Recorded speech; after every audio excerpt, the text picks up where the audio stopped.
नमस्कार मित्रों, मैं धीरेन्द्र कुमार चौधरी, राष्ट्रीय उपाध्यक्ष सह प्रभारी बिहार, भारतीय पंचायती राज पार्टी लोकतांत्रिक। मैं बेपनाह अंधेरों को सुबह कैसे कहूँ, मैं इन नज़ारों का अंधा तमाशबीन नहीं। और वो कत्ल भी कर देते हैं तो कोई उफ नहीं करता, हम आह भी भरते हैं तो हो जाते हैं बदनाम। हाँ, नमस्कार बिहार, नमस्कार भारत। आज बहुत पीड़ित हूँ जिस प्रकार से बिहार में सत्तारूढ़ डबल इंजन की सरकार के मुखिया नीतीश कुमार के कुशल मार्गदर्शन में, भाजपा और जदयू के कुशल मार्गदर्शन में इस कराहते मरते त्रस्त बिहार में, जहाँ व्यवस्था बिल्कुल समाप्त है, वहाँ पे जो व्यक्ति आमजनों के लिए, चाहे कोई उसका राजनीतिक दल कोई भी हो, उसकी राजनीतिक हैसियत कुछ भी हो, इससे मतलब नहीं है।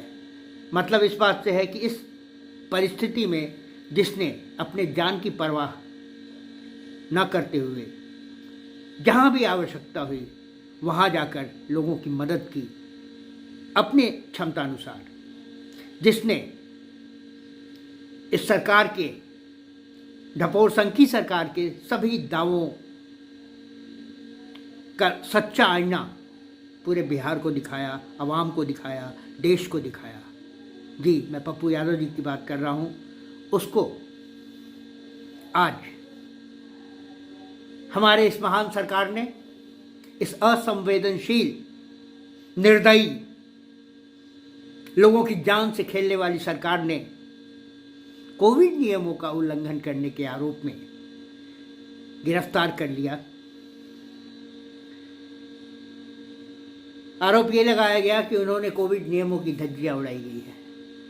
माननीय मुख्यमंत्री जी, मैं आपसे एक सवाल पूछता हूँ, क्या आप में हिम्मत है तेज प्रताप यादव को गिरफ्तार करने की?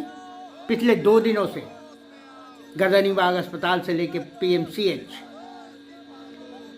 लगातार वो दौरा कर रहे हैं। क्या आप में हिम्मत है उन्हें गिरफ्तार करने की? बिल्कुल, आप हों या विपक्ष हों, पप्पू यादव के जेल के अंदर जाने से आप दोनों को मन ही मन बहुत प्रसन्नता है।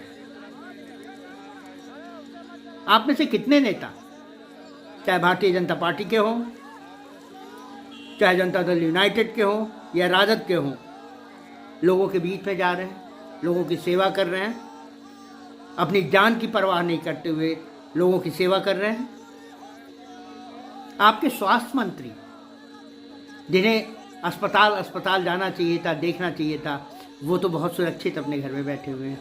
आप माननीय मुख्यमंत्री जी, पूरी सुरक्षा में आपके मंत्रिमंडल के अधिकांश मंत्री, आपके सांसद, आपके विधायक, सबों को अपनी जान की पहचान है, परवाह है। वो अपने घर में छिपकर अपनी जिंदगी की प्रार्थना कर रहे हैं। ऐसे में राजनीतिक बातों को छोड़े, उनके पूर्व के इतिहास को छोड़े, तो आज बिहार के लिए जो शख्स इकलौता खड़ा था, जो आगे बढ़ चढ़ कर बिहार के आवाम के लिए काम कर रहा था, जिसकी छवि एक मसीहा की बन रही थी लोगों के दिल में, उसे आपने गिरफ्तार कर लिया कोविड नियमों के उल्लंघन के आरोप में। अगर आप में हिम्मत है तो तेज प्रताप जी को गिरफ्तार कीजिए। मुकेश साहनी के लोग, आपके मंत्रिमंडल में मंत्री मुकेश साहनी जी के लोग अस्पतालों में जाकर भोजन की व्यवस्था कर रहे हैं, उन्हें गिरफ्तार कीजिए। आपके माननीय उप मुख्यमंत्री माननीय तारकिशोर प्रसाद जी ने कल पटना में कोविड नियमों की शायद बिल्कुल अवहेलना नहीं की थी, जब वो पटना में कम्युनिटी किचन में जाकर लोगों को खाना खिला रहे थे और फोटो सेशन चल रहा था। उसमें कोविड नियमों का कोई उल्लंघन नहीं हुआ था। क्यों है ना? वो भाजपा से है। आपके एक इंजन, बड़े इंजन भाजपा के राष्ट्रीय प्रवक्ता संबित पात्रा ने तो 1-2 दिन पहले ही टीवी पर कह दिया था कि पप्पू यादव जी को भुगतना पड़ेगा, और आपने भुगता दिया, चाहे जो भी प्रेशर हो आपके ऊपर। क्यों? पप्पू यादव ने पूरे बिहार नहीं, पूरे भारत के सामने भाजपा के कद्दावर नेता राजीव प्रताप रूढ़ी जी के कर्मों का आईना पूरे बिहार को दिखाया, पूरे अवाम को दिखाया, पूरे भारत को दिखाया। आपको सजा उन्हें देनी थी, एफआईआर उनके ऊपर दर्ज होना चाहिए था। जिस तरह से सांसद निधि के प्रावधानों की अवहेलना की गई, गिरफ्तार राजीव प्रताप रूढ़ी जी को होना चाहिए था, गिरफ्तार वहाँ के डीएम को होना चाहिए था, गिरफ्तार वहाँ के सिविल सर्जन को होना चाहिए था, लेकिन नहीं। वो भाजपा के कद्दावर नेता है। आपकी मजबूरी है भाजपा के पापों को झेलना, ढोना और सहभागी होना। धन्य है आप मुख्यमंत्री जी, धन्य है आपकी सरकार। अंधेर नगरी चौपट राजा, टके सिर खाजी भाजी टके सिर खाजा।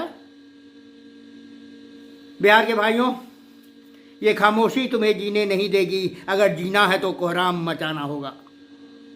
महज हंगामा खड़ा करना मेरा मकसद नहीं, मेरी कोशिश है ये सूरत बदलनी चाहिए। मेरे सीने में नहीं, तेरे सीने में सही, जहाँ भी आग है वो आग जलनी चाहिए। जय हिंद, जय बिहार, जय भारत। जागो बिहार जागो। इन आतताइयों का सामना करो, नहीं तो बिहार नहीं बचेगा, आप नहीं बचोगे। धन्यवाद।